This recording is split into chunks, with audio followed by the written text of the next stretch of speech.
जो दो पापों स्थान है, उन दो पापों स्थानों को नाश करने का प्रयास हमें करना है। कौन से? परिग्रह और क्रोध।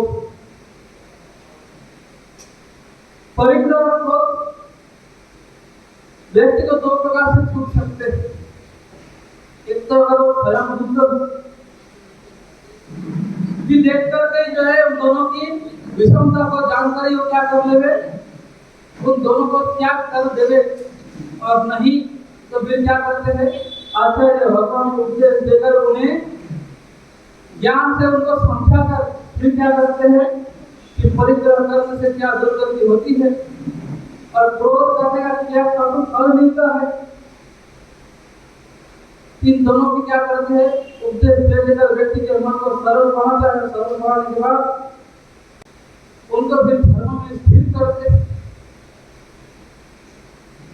तो ऐसे आचार्य भगवान जिन्होंने क्या किया, जिन शासन की उन्नति की और साथ साथ में अपने शरण में रहे जो जितने भी मुनिगण होते हैं, साधु भगवान सामान्यवान वृंद होते हैं, उनका क्या करते हैं, योग क्षेम करते हैं। सुना है कि गुरु के योग क्षेम में रहकर वो मुनि इतने आगे बढ़ गए। तो योग क्षेम का अर्थ क्या होता है? योग का अर्थ होता है दुर्लभ वस्तु को प्राप्ति कराना, यानी कि वह ज्ञान जो सामान्यतः क्या हो, दुर्लभ हो, ऐसे ज्ञान को अपने न केवल मुनि बिंदु बल्कि समाज में रहने वाले हर उस व्यक्ति को क्या करते हैं, उपदेश के स्वरूप में देते हैं। और शेर यानी कि जो दुर्लभ वस्तु की प्राप्ति हुई है उसको टिकाए रखने के लिए भी क्या करते हैं, वो उपदेश देते हैं। यानी कि जो नहीं है वो प्राप्त कराते हैं और जो प्राप्त हो चुका है उसको टिकाए रखने के बंदोबस्त कौन करते हैं, आचार्य करते हैं। तभी योग से गुरु को क्या करते हैं, अपने मुनियों की देखभाल करते हैं। जब आचार्य की बात होती है तो हमारे शास्त्र में कई सारे आचार्य भगवान के जो है शुभ नाम गुंजरित होते कि जिन्होंने क्या किया, नाना प्रकार से जैन धर्म का भगवान के स्थापना का क्या किया, प्रभावना की। आचार्य जिन्होंने क्या किया, कुमारपाल जैसे राजा को धर्म मार्ग में स्थिर किया और संपूर्ण जगत में जैन धर्म का प्रभावना किया। जिन्होंने क्या किया, एक भिक्षुक के भविष्य को देखकर उनको दीक्षा, एक दिन का दीक्षा दिया और आगे चलकर संपत्ति जैसे महाराजा वाला जिन्होंने क्या किया, महावती शासन की भावना की। चाहे कैसी समझ जैसा महापुरुष जिन्होंने क्या किया था, कैसी समझ का आपने नाम सुना है? कैसी समझ पाटना भगवान के धर्मधर के रूप में जाने जाते, और वो उन्होंने क्या किया था, उस समय के सबसे बड़े कहते कि नास्तिक राजा को उन्होंने क्या किया था, धर्म के मार्ग में जोड़ा। ऐसा अद्भुत उन्होंने क्या किया था, धर्म का प्रभावना किया। भरत क्षेत्र के केकया नाम का देश, जहाँ पर शताब्दी नगरी और वहां पर जो है प्रदेशी नाम का राजा राजत्व करता था, और जो कि प्रचंड कहता था नास्तिक व्यक्ति था। ऐसा भयंकर नास्तिक, उसके सामने धर्म की बात करना तो दूर, बल्कि उनके राज्य में धर्म की बात करने वाले लोग आ भी नहीं सकते, उनको आने ही नहीं दिया जाता था। इतना भयंकर वो कैसा था, नास्तिक व्यक्ति था। क्यों था? तो उनके परंपरा से चली जा रही थी, तो चली आ रही थी तो उनको मानते जा रहे थे। सूर्यकांत नाम की उनकी पत्नी, सूर्यकांत नाम का उनका पुत्र था, और चित्र नाम का उनका एक महामंत्री, जो कि महामंत्री का राजा के बड़े भाई जैसे थे। और जैसा राजा था उसी प्रकार का जो है वो मंत्री भी था। लेकिन मंत्री जो है बुद्धिमान था, स्वभाव से सरल था। एक दिन किसी कार्य से जो है वो कहां पर आए थे, श्रावस्ती नगरी आए थे। शताब्दी नगरी का महामंत्री चित्र श्रावस्ती नगरी में आए, और श्रावस्ती नगरी के लोग उस दिन क्या कर रहे थे, कैसी कर भगवान भी उसी नगरी में विराजमान थे, तो लोग उनके देश का भ्रमण करने के लिए जा रहे थे। लोगों को जाता हुआ देख करके मंत्री के मन में कौतूहल हुआ कि इतने सारे लोग जहाँ कहाँ जा रहे हैं। तो केवल केवल अपने मन में रहे कौतूहल को शांत करने के लिए क्या किया, चित्र जो महामंत्री है वो भी लोगों के साथ चले। सामने कैसी गंगा भगवान अपने मुनि वृंद के साथ विराजमान थे और लोग जब सामने बैठे तो उन्होंने क्या किया, उपदेश दिए। इस प्रकार का उपदेश दिए कि जिस प्रकार के प्रश्न या जिस प्रकार के कौतूहल चित्र मंत्री के मन में थे, क्योंकि केसरी समूह भगवान स्वयं चार ज्ञान के धनी थे, मन भरे ज्ञान से उन्होंने क्या किया, मंत्री के मन में चल रहे एक एक प्रश्न को, एक एक कौतूहल को जाना और उनके मन के कौतूहल को कुछ शांत हो ऐसा उन्होंने क्या किया, उपदेश में दिया। उपदेश सुनकर अपने मन के कुछ कुछ प्रश्नों को उजागर होता देखकर इनके मन में उस मुनि के प्रति श्रद्धा भाव थे। और आज तक जब उनको अपने मन के प्रश्नों का उत्तर नहीं मिल रहा था और आज अनायास बिना कहे बिना पूछे उनके अपने कुछ प्रश्नों के जब उत्तर मिल गए तो उन्होंने सोचा कि इस अवसर को जाने देना उचित नहीं है, बुद्धिमान का काम नहीं है। तो उनके मन में जो भी प्रश्नों के साथ उन्होंने क्या किए, गुरु के सामने पूछ दिए। उनका मीठा जो उत्तर उन्होंने क्या किया, अपने गुरु के पास सम्मान को बोल भागवत का धारण कर दिया। केवल राजकार्य के लिए आया हुआ वो मंत्री जो है अनायास गुरु के सामने से उनका मीठा तो टूट गया। उसी दिन उन्होंने क्या किया, अपने श्रावक के जो गुण स्वरूप जो व्रत है, गुण अनुव्रत, तो 12 अनुव्रत को धारण कर दिया। अब अनुव्रत को धारण करके वो मन में सोचता कि मेरा राजा तो क्या है, मेरे से भी बड़ा नास्तिक है। और अगर मेरे जैसे मेरा नास्तिक व्यक्ति हो, पाप पुण्य स्वर्ग नरक इहलोक माने नहीं, तो अपने कर्तव्य का वजह क्या नहीं रहेगा, जागृत भी नहीं रहेगा। और ऐसा व्यक्ति जो है अब तक तो कुछ मानता नहीं था, लेकिन आज अपने जब मिथ्यात्व का उसका दिमाग टूट गया, प्रकाश की ज्योत में उसने क्या किया, वास्तविकता को देखा, उसने देखा कि मेरा राजा कहीं ना कहीं नरक ना चला जाए। अपने राजा को नरक जाने से बचाने के लिए उन्होंने क्या सोचा कि मैं किसी भी तरीके से क्या करूंगा, अपने राजा को धर्म के मार्ग में जोड़ूंगा ही जोड़ूंगा, ये मेरा कर्तव्य है। लेकिन कैसे, राजा तो क्या नहीं करेंगे, किसी मुनि को आने को देंगे नहीं। तीनों ने क्या किया, सामने से गुरुदेव को निवेदन किया, गुरुदेव मैं हमारे राजा बहुत बड़े नास्तिक हैं, अगर आप आकर किसी तरीके से उनको उपदेश देंगे तो हो सकता है उसका राजा का क्या होता है, जीवन परिवर्तन हो जाए। और जैसा कहते हैं जैसा राजा वैसा प्रजा, अगर काल को राजा परिवर्तन हो जाए, राजा का मन परिवर्तित हो जाए तो नगर में जितने लोग हैं कितनी प्रभावना अनुशासन, ऐसा सब आके घर करके उन्होंने क्या किया, केसरी भगवान से निवेदन, उन्होंने वर्तमान जो कह करके उन्होंने उस बात को तवज्जो नहीं दी। तवज्जो तो मेरी मतलब जैसा उन्होंने उचित लगा उन्होंने ऐसा उत्तर दिया, किंतु जब थोड़ी दिन पश्चात केसरी स्वयं क्या किए, जो सीतामढ़ी नगर है उत्तर बिहार के लिए उन्होंने भी देखा कि शासन के बहुत ही महत्व प्रभावना होगी, ऐसा सोचकर उन्होंने क्या किया, बिहार शुरू कर दिया।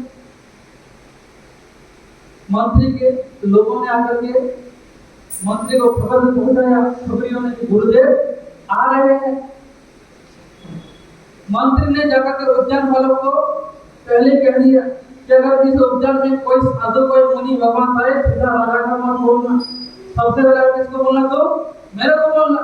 तो जिस दिन सुबह सुबह मुनि बोले अपने पूरे पूरे समुदाय को लेकर पहुंचे, वन वाला सीधा किसके घर पहुंच गया, मंत्री के घर पहुंच गया। मंत्री के घर पे पहुंचे बोला कि आज उद्यान में कौन आए, जैसा आपने कहा वैसे मुनि साधु भगवान आए। मंत्री बुद्धिमान था कि अगर समय ज्यादा बर्बाद किया तो हो सकता है, क्योंकि अच्छे कार्य में विघ्न बहुत आते। तो उस जगह आज के आज क्या करना पड़ेगा, किसी तरीके से राजा को मुनि जो गुरु भगवान थे उनके सानिध्य तक लेके जाना पड़ेगा। अगर किसी और माध्यम से राजा को मालूम पड़ा तो कहीं ना कहीं तो क्या करेंगे, ना जाने कैसे उनको निकाल, अपमान करके निकाल, कैसे करके निकाल। ऐसा सोचकर उन्होंने क्या किया, सीधा राजा को बोला, राजन देखिए आज दिन कितना अच्छा, बहार का मौसम भी आ रहा है, क्यों ना हम अस्त्र क्रिया करने के लिए बाहर जाए। चित्त मंत्री के बाद राजा वैसे कभी टालते नहीं थे, और चित्त मंत्री कभी जो है अनायत रूप से कुछ भी कहते नहीं थे। तो देखा कि आज मंत्री का मन हो रहा था, चलो घूमने चलते, तो दोनों घोड़े पे बैठ करके जिधर गुरु गोप थे उसके उल्टे तरफ निकल गए। और फिर जब आ रहे थे तब वो रास्ता पकड़ा जो सीधा कहाँ पहुंचता है, उद्यान में पहुंचते जाकर गुरु गोप थे। उद्यान से थोड़ी दूर पहले उन्होंने क्या किया, अपने दोनों घोड़ों को बांध दिया पेड़ के नीचे और विश्राम करने लगे। उस समय देखे कि नगर के लोग जो जहाँ कहा जा रहे हैं उद्यान में जा रहे हैं, और कोई क्या कर रहा है, धर्म की व्याख्या कर रहा। अब तक तो राजा जो है घुड़सवारी के मजे ले रहे, तब तक उनके कान में कोई शब्द पड़े नहीं, लेकिन जैसे ही शांत हो गया और जैसे ही कौतूहल के लोग जो कहा जा रहे उद्यान की ओर जा रहे, तब उन्होंने ध्यान दिया तो उनके कान में क्या पड़े, ऐसे वचन पड़े जिनसे उनको जो है कैसे भी घृणा, जैसे ऐसे शब्द उनके कानों में पड़े जिनको सुनना नहीं चाहता था। तो राजा अचानक से चौंक गए कि मेरे राज्य में साधु आया तो आया कैसे, और आया तो आया, इसको फेंकने कौन दिया, अभी जब मैं क्या करूंगा, इसको बाहर निकालूंगा। तो मंत्री ने कहा कि राजन ऐसा करना उचित नहीं। तो मंत्री ने क्यों उचित नहीं, जब पहले से मेरे राज्य में नियम है कि कोई साधु आ नहीं सकता, उन्होंने तो पहले से क्या किया, नियम का भंग किया है। अब जब किसने नियम का भंग किया यानी तो अपराधी, और अपराधी घर में कुछ भी कर सकता हूं क्योंकि मैं राजा हूं। तो मंत्री ने कहा कि राजन बात ऐसी नहीं है, साधु कैसे होते हैं, नदी के भांति हो गए, जब क्या करते हैं सदा भ्रमण करते रहते हैं, और सदा क्या करते हैं अपने आगे पीछे कहीं पर जो कुछ घटना घटते उन सबको लोगों को बताते रहते हैं। अगर आज आप क्या करेंगे, वहां पे जाकर उन मुनियों को अपमान करके निकाल देंगे, और काल को मुनि जब किसी और राज्य में जाएंगे तो वहां पे जाकर आपकी क्या बात करेंगे कि राजा लोग के साथ कितना कैसा राजा है कि जिनको जो है अपने नगर में अतिथिगण जिनको सम्मान करना नहीं आता, कोई तमीज नहीं है। जब इस तरीके से युक्तिपूर्वक समझा तो राजा को बोला ठीक है, बात तो ठीक, तो क्या करे। तो मंत्री ने कहा कि एक काम करिए, आप उनको क्या करिए, पहले तर्क में हरा दीजिए, और हरा करके जब बाहर निकालेंगे तो वो भी किसी के सामने क्या नहीं कर सकते, आपकी बुराई नहीं कर सकते। और हरा हुआ आदमी अपने हाथ की तो बात नहीं करता, कोई भी बात करता है अपनी जीत की बात करता है, अपनी बड़ाई की बात करता है, या जहां पर भी उसने अच्छा काम किया उसकी कोई बात करेंगे। कोई आदमी नहीं बोलता कि मैंने ये गलत काम किया। अगर आप क्या करेंगे, उनको हरा देंगे तो उनको ऐसे जाना पड़ेगा। तो अब जो है राजा के मन में आया कि क्या करेंगे, इसको हरा देंगे, और हरा कर अपने नगर से बाहर निकाल देंगे। ऐसा सोचकर घोड़े पे बैठकर दोनों जो है कहाँ गए, बिल्कुल उनके सामने पहुंचे। जैसे ही सम्मान को दूर से देखा, एक तो लुच्चन लोग होने से उनका सारे जो सम्मान थे सबके साथ मुड़े हुए थे। तो मन में राजा सोचने लगे कि इन मुंडों को जो है लोग बुद्धू लोग ही सुनते होंगे, मूर्ख लोग ही सुनते होंगे, और ये भी कौन लोग है जो लोगों को क्या करता रहता है, भटकाते रहता है, उल्टा उल्टा जो है समझाते रहता है। इस प्रकार से जो है मन ही मन क्या करने लगे, जो मुनि है उनको मन ही मन कोसने लगे। तो जैसे ही वो नजदीक पहुंचा तो जो राजा है उन्होंने प्रश्न किया, क्या धर्म के बारे में चर्चा कर रहे हैं, इनकी जैसा बातें कर रहे हैं, यह लोग साधु पहाड़ ये सब की बातें कर रहे हैं, ये सब तो होता नहीं है, तो क्या फालतू बकवास कर रहे हो। यानी कि एक साधु से जिस प्रकार से बात करनी चाहिए उन्होंने कुछ भी किया है जो अजीब है राजा ने नहीं किया, या एक प्रश्न पूछने का जो तरीका होता है ना उनका कोई पालन किया। तो राजा के ऐसे प्रश्नों को सुनकर के उन्होंने कहा कि तुम्हें प्रश्न करना भी नहीं आता, और साथ ही साथ में क्या कहा कि जो राजा ने मन में सम्मान के प्रति सोचा था वो उन्होंने क्या किया, अपने मुख से बोल दिया, बिना उनके पता कि मन पर यह उन्होंने उनके मन के भाव जान लिए। अब जब उनके मन के भाव जब जान लिए तो राजा को थोड़ा बहुत क्या हुआ, आश्चर्य। बोले ऐसा कैसा, ऐसी आपके पास कौन सा ज्ञान है, तो मुनि ने जो है ज्ञान के स्वरूप बताए कि हमारे शास्त्र में 5 प्रकार के ज्ञान की बातें, जिनमें पंचम और अंतिम जो केवल ज्ञान होता है वो अरिहंत कृष्ण भगवान का केवल को होता है। उसके अलावा जो बाकी 4 ज्ञान होता है उसके माध्यम से मैंने तुम्हारे मन के भाव को जाना। तो अब जो है क्या करने लगा, अब जो प्रदेशी राजा है वो एक एक करके क्या करने लगे, उन्होंने पहले क्या किया, किसी गणधर ने उनको जीव का स्वरूप समझाया, शरीर से आत्मा अलग है, तत्व क्या है, धर्म के अनुसार को जब समझाया तब उनके जो है एक एक बातों को खंडन करने के लिए राजा ने कहा अपने तरफ से जो है अपने तरफ से पॉइंट रखे। देखो धर्म, ये जो शरीर है और आत्मा है ये दोनों कोई अलग अलग चीज नहीं है, दोनों क्या है, एक ही है। क्यों? क्योंकि मैंने एक बार क्या कहते हैं, एक चोर को, एक ऐसा चोर जिसने क्या किया था, ऐसा अपराध किया था कि जिसके दंड स्वरूप में मृत्यु आना निश्चित था। तो मैंने क्या किया था, उस चोर को अलग अलग टुकड़े टुकड़े में कटवाया। अगर आत्मा नाम की कोई चीज होती और जब मैं उसको मार रहा था तब उसके अंदर से निकल जाओ भगता दिखना चाहिए था, लेकिन वो दिखा नहीं। इसका मतलब ये है कि आत्मा ऐसी कोई चीज शरीर में होती नहीं। फिर कहा कि एक बार जब किसी चोर ने चोरी किया तब उसको मृत्यु दंड देने से पहले मैंने उसका क्या किया, वजन कराया। फिर उसको मारने के बाद फिर उसका वजन कराया, दोनों का वजन एक समान। अगर शरीर के अंदर आत्मा नाम की कोई अलग चीज होती, अलग वस्तु होती तो दोनों के वजन में क्या आना चाहिए था, थोड़ा अंतर आना चाहिए था, लेकिन वो भी नहीं है। इसका मतलब आत्मा भी कोई अलग वस्तु है नहीं। फिर तीसरे बार एक बार फिर मैंने कोशिश किया, क्या कोशिश किया, एक फिर से एक चोर से जाके चोरी किया। तब मैंने उसको क्या किया, एक बंद पेटी में उसको बांध के रख दिया। लेकिन एक उनके लिए कैसा कारागार बनाया, जेल बनाया कि जहाँ पे हवा तक जगह नहीं हो, पास नहीं हो, ऐसा कोई छिद्र नहीं था। और उसके अंदर मैंने क्या किया था, उस चोर को डाल दिया था। कुछ दिन बाद जब देखा तो चोर तो मर गया था। अगर आत्मा नाम की कोई चीज होती और शरीर को छोड़ करके जाता तो बड़े जो पिंजरा था उस पिंजरे में कहीं तो क्या होना चाहिए, थोड़ा बहुत छेद होना चाहिए जिसका अंदर तो क्या कर सके, बाहर जा सके। तो वो भी नहीं हुआ। ये एक और प्रमाण है कि क्या नहीं होता है, शरीर और आत्मा कोई अलग अलग वस्तु नहीं है। पंचभूत से मिलकर आत्मा बनता है और जैसे शरीर मरता है वैसे पंचभूत आपस में विलीन हो जाता है। रही बात आप कहते हैं स्वर्ग है नरक है, नहीं, वो भी बात आपकी झूठ है। क्योंकि मेरी माता जी थी, बड़ी धार्मिक थी, सदा क्या करती थी, धर्मार्चना करती थी। और मैंने उनको कहा था अगर आप इतने अर्चना करते हैं आप नरक में कहा जाएंगे, स्वर्ग में जाएंगे। तो जब स्वर्ग में जाएंगे तो आप क्या करना, ऊपर से आकर के मेरे को प्रतिबोध अदा करके देना कि नहीं बेटा स्वर्ग भी होगा। तो मैं क्या करूंगा, धर्मार्चना करूंगा। मेरे माता जी का मैंने बहुत इंतजार किया लेकिन मेरे माता जी आए नहीं, इसका मतलब स्वर्ग नहीं होता। मेरे पिताजी मेरे जैसे परम नास्तिक था, उसको धर्म कर्म से कोई लेना देना नहीं था। वो मर करके अगर नरक में गया तो मैं अपने पिताजी से भी कहा कि अगर हम नरक में जाएंगे तो आकर मेरे को बोल देना कि गलत करने वाला आदमी जो मर करके नरक में जाता है।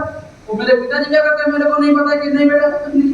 चलिए इतने सारे जब प्रमाण मैंने निकाला तो सारे का सब प्रमाण को मिलाकर मैं कह सकता हूँ कि आपके पास झूठ है, आपके पास में कोई सत्य नहीं है, आत्मा और आत्मा कुछ होता नहीं है, और कुछ होता नहीं है, जो है यहीं पर।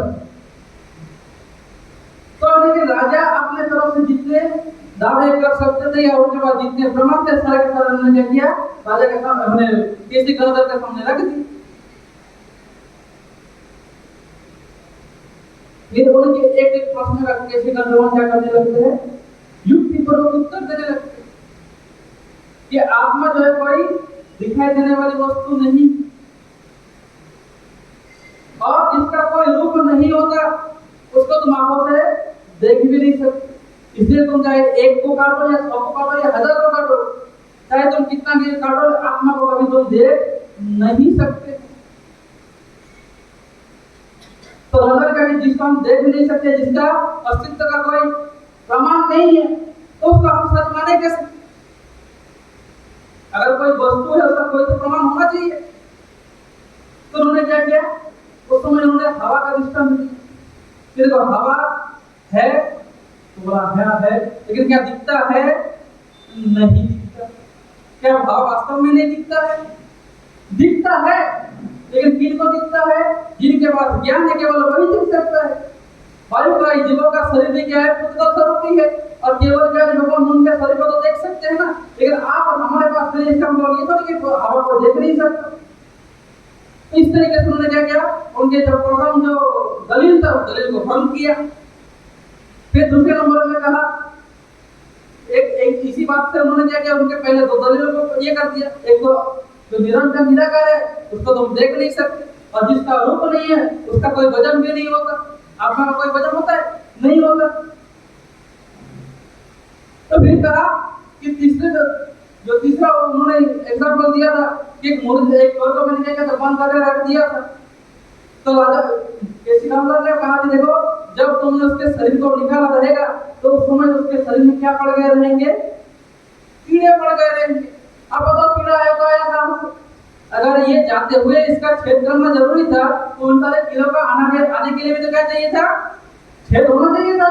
क्या उसमें हुए? और कीड़े तो एक नहीं थे, उसके शरीर को खाने वाले असंख्य कीड़े थे। ये एक भी छिद्र उसमें दिखा था? ये तो तुम्हारे कर्म के बात से तुमने सिद्ध कर दिया कि आत्मा को आने जाने के लिए किसी दरवाजे की जरूरत नहीं पड़ती। क्या कोई बाधा आत्मा को आने जाने से रोक सकती है? नहीं रोक सकती। और फिर रही बात तुम्हारे माता जी की, एक बार क्या हुआ, कैसे धर्मराज इसको समझा रहे स्वदेशी राजा को कि एक बार एक गरीब व्यक्ति किसी कारणवश जो है बड़े नगर गया हो, आधे वक्त क्या किया, उसने एक बड़े धनाढ्य सेठ की सहायता करने के कारण वो जो बड़ा सेठ था उसने खूब अगर क्या कहा कि अगली बार मैं जब आऊंगा तो मैं तुम्हारा क्या करूंगा, तुम्हारा उद्धार कर दूंगा। अभी तो जल्दी में हो इसलिए मैं तुम्हारा ज्यादा कुछ खास मदद नहीं कर सकता, लेकिन जब अगली बार मैं आऊंगा तब क्या करूंगा, मैं तुम्हारा उद्धार कर दूंगा। सेठ जैसे घर पहुंचे बात तो भूल गया, क्योंकि जब तक वो परेशानी में था तब तक वो तुमको याद करता था, याद था। लेकिन जैसे घर पहुंचे जब उनकी सारी मुश्किल हल हो गई बात भूल गया। सेठ जी तो भूल गए, लेकिन जो आदमी को कहने गया था मैं तुम्हारे उद्धार कर दूंगा, वो तो अभी क्या है, आस में बैठा है। उसी प्रकार तुम्हारी माता भी तुमने तुम्हारे माता से वचन लिया था कि जब तुम स्वर्ग में जाओगे फिर तुम आकर मेरे को क्या करना, उपदेश देकर के जाना। तो तुम्हारे माता जी भी क्या सुख में लीन होकर के भूल गए कि उन्होंने किसी को वचन भी दिया था, इसलिए वो तुम्हारे माता तुमको कहती है कह नहीं सकती है कि स्वर्ग भी होता है। और रही बात तुम्हारे पिताजी कि मान लो तुम स्वयं राजा हो और मान लो किसने चोरी किया और तुमने उसको क्या कर दिया, कारागार में बंद कर दिया। या कोई सेठ है और उसने क्या किया, धंधे में बेईमानी की और उसके लिए तुमने क्या किया, उसको जेल में बंद कर दिया। अब जो जिसको तुमने बंद किया वही क्या है, पूरे के पूरे परिवार का भरण पोषण करने वाला था। अब तुमने उसको क्या कर दिया, जेल में डाल दिया। अब क्या घर परिवार के चाहने वाले से जेल से आ सकते हैं? नहीं आ सकते, क्योंकि तो तुम्हारे जो सैनिक है उसका क्या करेंगे, रोक देंगे। क्यों? क्योंकि उनको क्या मिलना है, दंड मिलना। उसके बाद तुम्हारे पिताजी जो पाप कर्म करके नरक में गए हैं वो भी क्या नहीं कर सकते, चाह कर भी वहां पे आ नहीं सकते, क्योंकि वहां पे जो नियम है, जो वहां के कानून है उससे उन्होंने क्या किया है, बांध के रख दिया। इसलिए वो चाह कर भी क्या नहीं कर सकते, चाहे तुम कितना चाहते हो, वो कितना चाहे तो तुम क्या करके बता नहीं सकते कि स्वर्ग नरक जैसा कोई वस्तु भी होता। एक करके जो है एक इसके बाद वो क्या करता है, खंडन करता है। फिर तुम कहते हो कि जो आत्मा है ये पंचभूत से बना, मानने के बाद आदमी जैसे मरता है ये पंचभूत में विलीन हो जाता है, ये भी बात तुम्हारी गलत। क्योंकि अगर ऐसी होती है तो इसके अंदर ये बुद्धि कहां से है कि पंचभूत स्वयं तो जीवित है नहीं, और पांच जो है क्या नहीं कर सकते, वो अजीब वस्तु मिलकर के जीवन का सर्जन नहीं कर सकते। अगर वो जीवन और पंचभूत मिलकर जीवन का सर्जन कर सकते थे तो आदमी मरता क्यों? अगर पंचभूत ऐसा तो नहीं क्यों खत्म हो रहा है, वो तो अनंत में है, उसका कभी खत्म होने वाला नहीं। अच्छा पंचभूत में कुछ बना है, उसका खत्म होने की जरूरत क्या? वो तो सदा निरंतर चलते रहना चाहिए। यानी कि पंचभूत से मिलकर भी आत्मा जो है बनती नहीं है। आत्मा स्वयं स्वतंत्र एक जगह है, आत्मा उसका खुद का एक अस्तित्व है। तरह तरीके से क्या किया, उन्हें उनके जो मत मनांतर है उन सबको खंडन कर सके। और अंत में राजा क्या हो गया, निरुत्तर हो गया। अब उनके पास उत्तर के रूप में कुछ बचा नहीं। इतना होने के बावजूद भी राजा कहते कि आपकी बात भले सही हो लेकिन मैं आपकी बात को मान नहीं सकता। बोला क्यों? क्योंकि मेरी परंपरा से चली जा रही है, मैं अपनी आपके बातें सुनकर मैं अपनी परंपरा कैसे छोड़ दूं? उस कैसे जनरल ने उनके दृष्टांत दे कि 4 व्यक्ति जो है व्यापार के लिए निकले और आपने सब कुछ किराने के सामान लेकर के निकले। जब आगे चले तो उनको एक लोहे का खदान मिला, तो सबने क्या किया, किराने का सामान छोड़कर सबने क्या किया, लोहा भर लेके कि लोहे जो है उससे अधिक कीमत के थे। तो चारों के चारों ने क्या, लोहा भर लेके लोहे को बेच करके जो है इनसे तो अच्छा धन मिल जाएगा। कुछ दूर आगे और चले, फिर तांबे का खदान है, तो सबने क्या किया, लोहे को फेंक कर तांबा उठा लिया, लेकिन एक ने क्या नहीं किया, लोहा फेंका। फिर कुछ दूर आगे चले, उसमें चांदी का खदान मिला, तो उसमें क्या किया, चांदी की जो है मिट्टी से सना हुआ चांदी सब अपनी झोली में भर लिया, लेकिन वो लोहे वाला तो लोहे पड़ा रहा। फिर आगे चला तो सोने का मिला, तो सबने चांदी को छोड़कर क्या कर लिया, सोना उठा लिया, लेकिन जो लोहे वाला तो उसने क्या नहीं किया, लोहे को नहीं छोड़ा। और फिर जब बाजार में जाकर के बेचा, जो सोना लेके जाने वाला सब मालामाल हो गए, और जो लोहा पकड़ के बैठा तो फिर क्या करने लगा, रोने लगा। तो लगा अपनी मूर्खता से अगर तुम क्या करोगे, जो गलत उसको पकड़े रहोगे तो तुम भी इनके जैसा आगे चलकर क्या बनोगे, मूर्ख बनोगे, और तुम भी आगे चलकर क्या करोगे, रोओगे। जो अच्छे को पकड़ भी जो अपने बुरे को छोड़ नहीं सकता, उससे बड़ा मूर्ख संसार में कोई नहीं। और कौन आदमी होगा जो सोने के लिए लोहे का त्याग न करे। और अब की बार जब इस प्रकार से उसको समझाया तो कैसी राजा का मन जो है अब जो क्या हो गया, जो अब तक अकड़ा हुआ था, जो अब तक परंपरा से या अपने मित्रता के भूल से मित्रता के कारण उसका मन जो जड़ा हुआ था, अब क्या किया, उसने उस इंसान को त्याग किया। और अब तक जो है राजा क्या कर रहा था, घोड़े पे खड़े बैठे बैठे क्या कर रहा था, प्रश्न किए जा रहा था। क्योंकि अब तक इसको क्या करना था, इस मुनि को हरम इसको निरुत्तर करना था, लेकिन जब खुद निरुत्तर हो गया तो अब क्या बन गया, ये अब ये सरेंडर हो गया, अब ये विनम्र बन गया। अब उसने क्या, घोड़े का त्याग कर दिया, सीधा कहाँ बैठ गया, गुरु के चरण में बैठा, और फिर जो है गुरुदेव पूजा क्या करी है, धर्म का उपदेश दी। फिर उन्होंने वहां पे क्या किया, 12 व्रत अंगीकार कर लिए, घर चला गया। उनकी पत्नी सूर्यकांता जैसा राजा था वैसे उनकी रानी थी, वो भी जो है मोह शोक करी। और जैसे उसको मालूम पड़ा कि मेरा पति क्या बन गया, अब तक तो सब कुछ सही चलेगा, अब धर्म का रास्ता पकड़ लिया, अब जो है रानी को राजा में रस नहीं आने लगा। अब ये सोचे कि इस राजा को क्या करूं मैं, रास्ते से हटाओ। तो राजा को रास्ते से हटाने के लिए उन्होंने क्या किया, भोजन में विष मिला। पहले अपने बेटे को कहा कि देख तेरा बेटा तेरा बाप अगर रहेगा राजगद्दी पे, तेरा तू अपने मन का कर सकता है ना, मैं अपने मन का कर सकता हूं।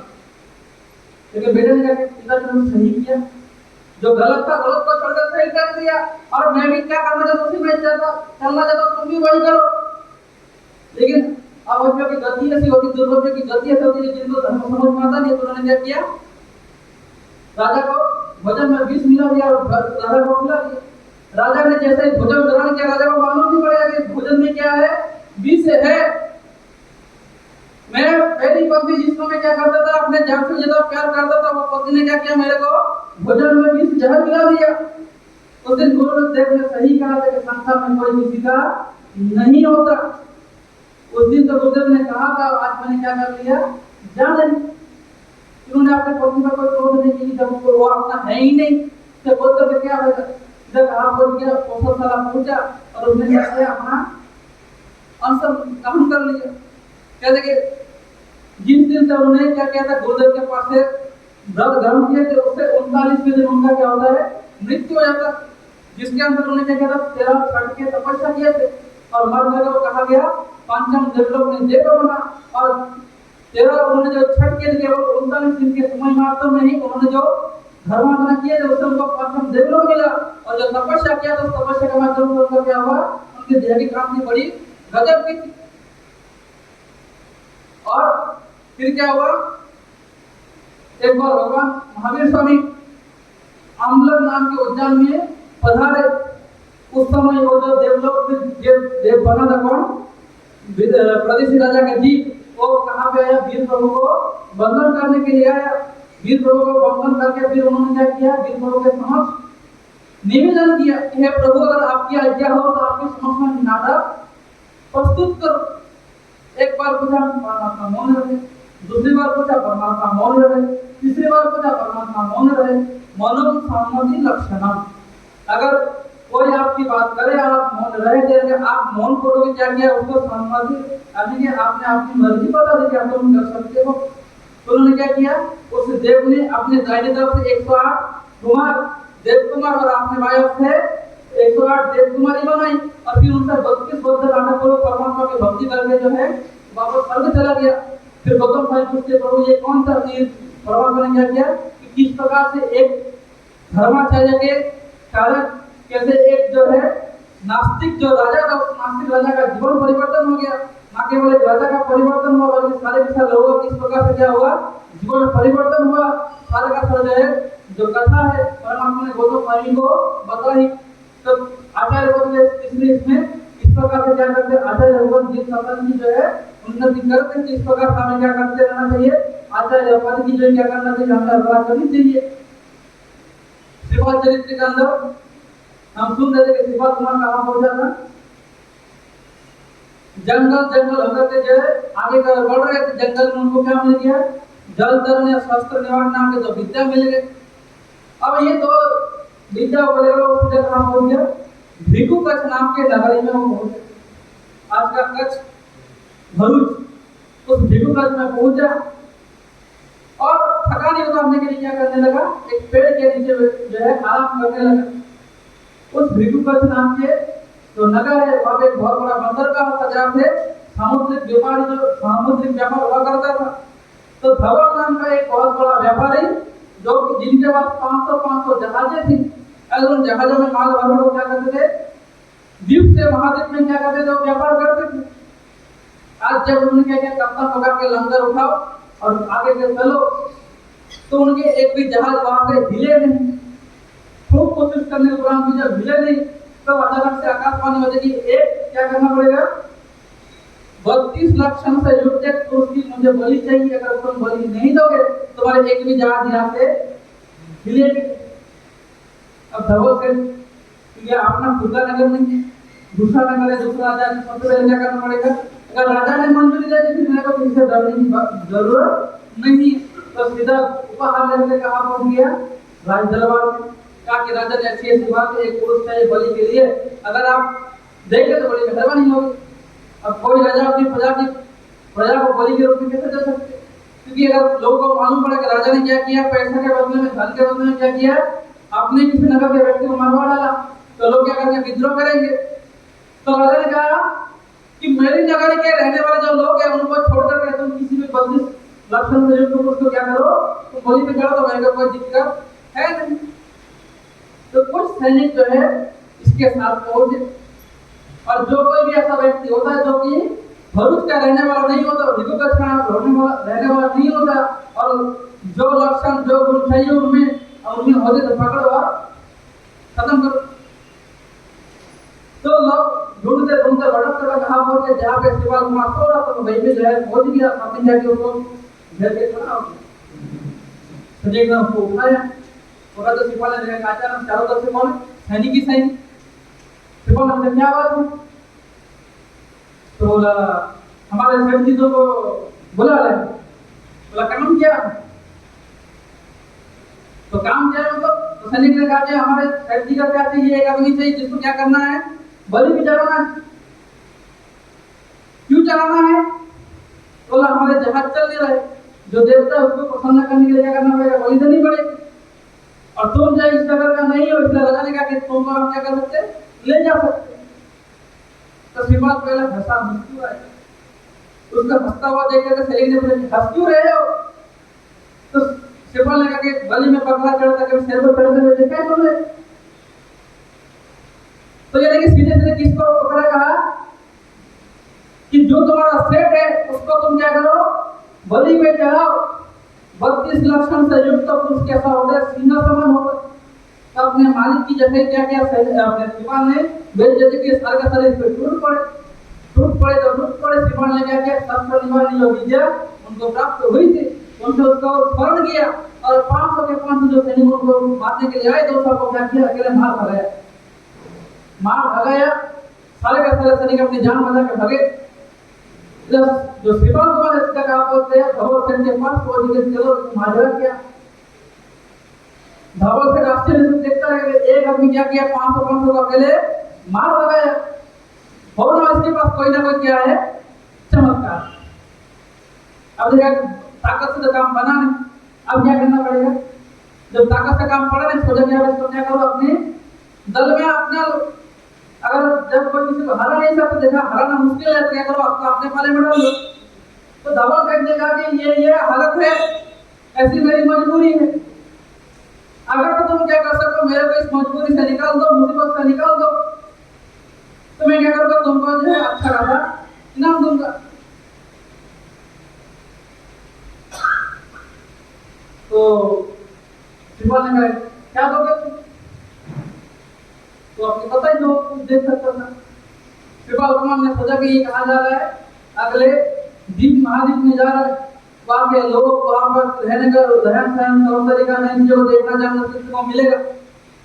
तो उसमें श्रीपाल कुमार ने क्या किया, बोला ठीक है चलो मैं तुम्हारा काम कर देता हूँ।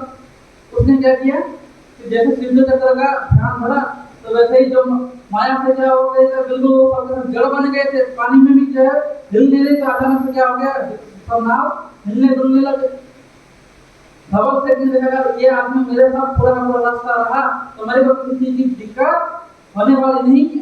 ये सोच करके उसने क्या किया, सोचे इसको मैं क्या करूँ, खरीद लूँ। जैसे धवल सेन के पास 10,000 सैनिक थे, 10,000 सैनिक मिलकर भी उसका कोई काम नहीं कर सकता, तो श्रीपाल ने अकेला कर दिया। तो सोचा कि एक काम करो, तुम मेरे साथ रह जाओ, और जो मैं एक सैनिक को वेतन देता हूँ, तनख्वाह देता हूँ, मैं तुमको उतना दे दूंगा, तो मेरे साथ रह जाओ।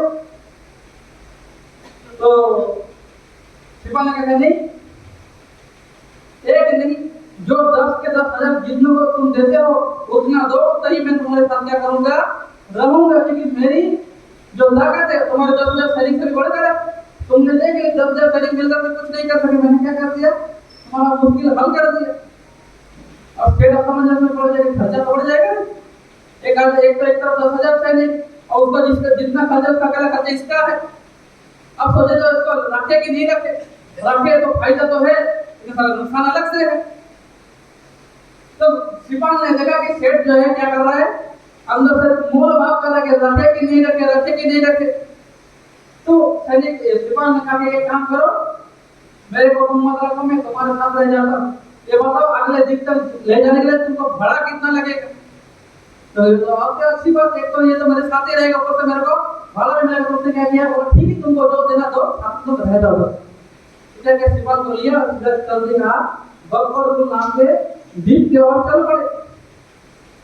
अब जो है धवल सेन को क्या है, 10,000 सैनिक तो है ही है, और इमरजेंसी सिचुएशन में क्या है, श्रीपाल कुमार।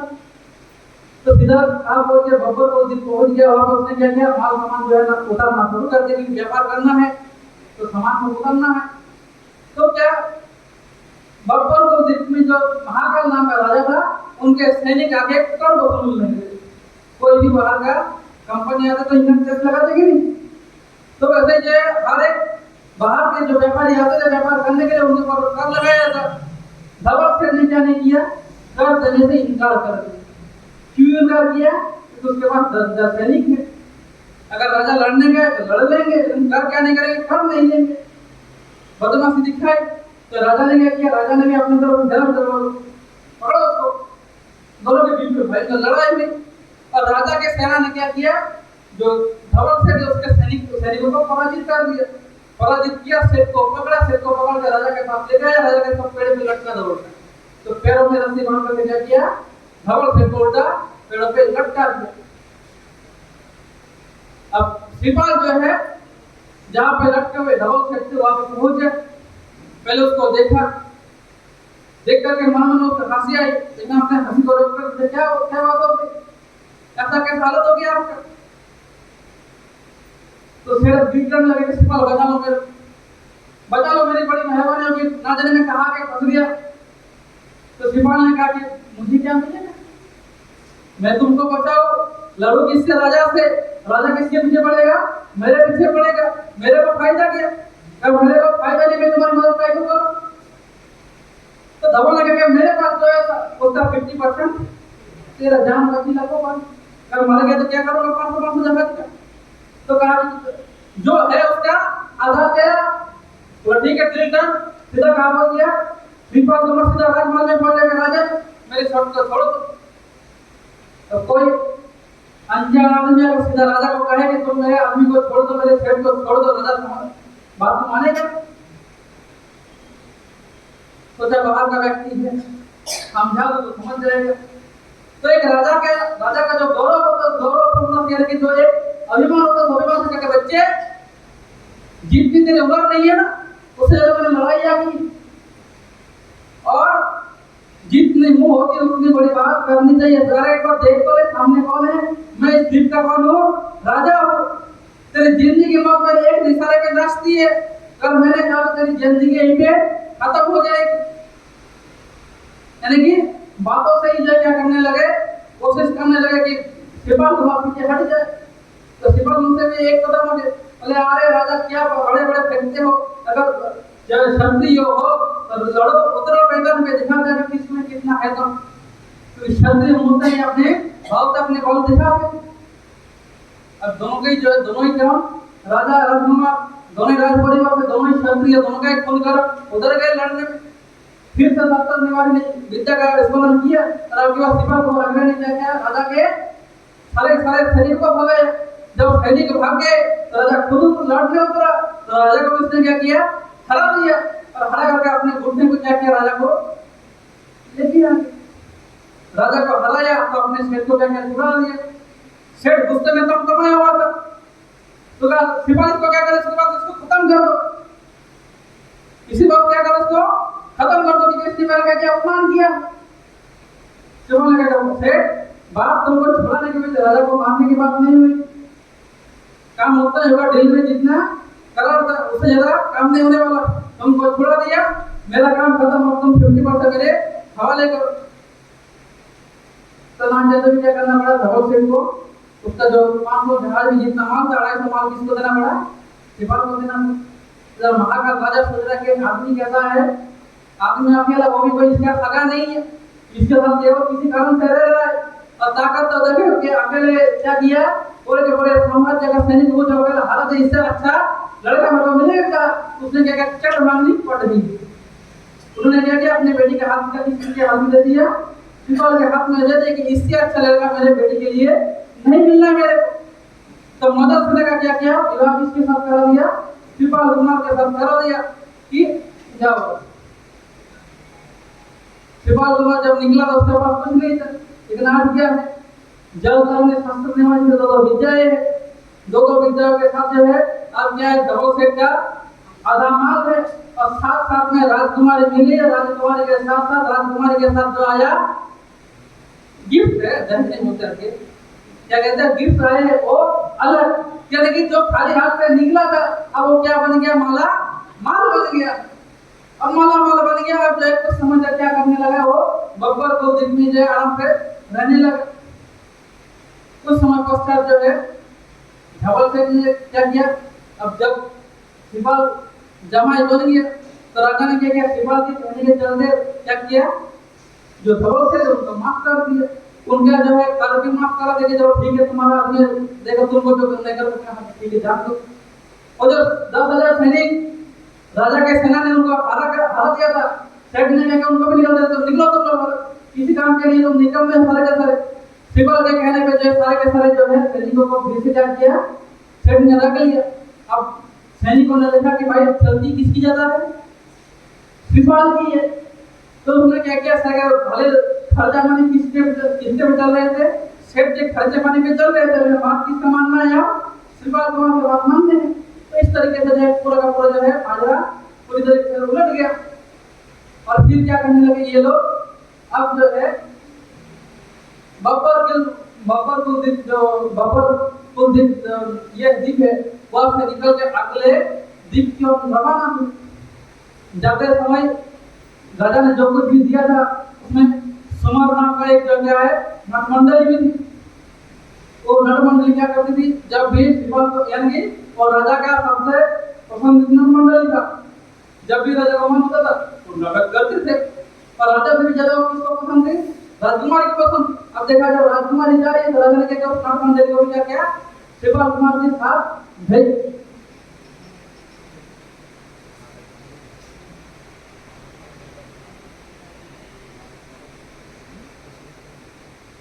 तो जो है क्या हुआ, ये सारे के सारे को लेकर के शिवपाल कुमार अब नाव में बैठकर कहा जा रहा है रत्नद्वीप नाम के द्वीप की ओर जा रहे हैं। धवल से अपने नाव के अपने जहाज पे खड़ा खड़ा किसको देख रहा है, शिवपाल कुमार को देख रहा है। देख शिवपाल कुमार को रहा है, खुद को रहा है। किसलिए सोच रहा है कि अब जो है ना उसको एक एक चीजें उसके दिमाग में चल रही है। जैसे पिक्चर देखने के बाद आदमी क्या कहता है, उसको सोचता रहता है ना। उसी प्रकार ये जो घटना घटी है, जो उसकी जिंदगी की फिल्म बनी, तो फिल्म को जो क्या कर रहा है वो रिपीट में देखा कि ये आदमी कैसा था, एक अनजान आदमी कहाँ पे मिला था मेरे को, भिवघाट में मिला था। 500 आदमी उसको मारने के लिए गए तो पहले तो उसको भगाया, फिर पता नहीं मेरे को क्या सोचा, मैंने इसको अपने साथ में रखा। अपने साथ में तो रखा ही रखा, अब देखो मेरे से क्या गया, वो निकल गया। मैं इतने सालों से क्या कर रहा हूँ, धंधा कर रहा हूँ, बिजनेस कर रहा हूँ, इतने जोखिम झेले, जो कुछ कमाया एक झटके में क्या हो गया, इसको आधी देनी पड़ी तो पड़ी। साथ अपनी किस्मत तो देखो सीधा क्या बन गया, वो राजा का जमाई बन गया। और आज मेरे से जो संपत्ति लेकर के चल रहा है, उधर से चल रहा है और ये अंदर से अंदर ही जल रहा है। अब धवल सेठ सोचे कि इसको कैसे ठिकाने लगाओ, ठिकाने लगाओ तो ठगा में लगाओ कैसे, क्योंकि किसी सैनिक को बोलो कोई मानेगा नहीं, क्योंकि सबको निकाल दिया था, सब जो है शिवपाल के कहने पर वापस आए तो कोई सैनिक तो मेरा काम करने वाला है नहीं। तब जो है ये किसी मौके के तलाश में है कि कब तो क्या करो, मैं शिवपाल को रास्ते से हटाओ, क्या मिलेगा, 250 जो जहाज मैंने दिया वापस मेरे को मिलेगा, वो तो मिलेगा ही मिलेगा। जो साथ राजा ने जो उसको पुरस्कार दिए, जो भेंट में दिए, वो भी मिलेगी। और साथ में कौन मिलेगी, मेरे को राजकुमारी भी मिल जाएगी। यानी कि अब उसके दिमाग में क्या करने लगा, भूत सवार हो गया कि इसको मैं क्या करूं, किसी तरीके से ठिकाने लगाऊं। ऐसा सोच करके अब जो है तो क्या करने लगे, युक्ति बनाने लगे। दोनों जो है काम हो गए, उनके दोनों का सारा ये रत्नद्वीप नाम में पहुंचे, द्वीप में पहुंचे। वहां पे जाकर उनके साथ क्या घटना घटती है उसके लेकर के हम आ जाएंगे।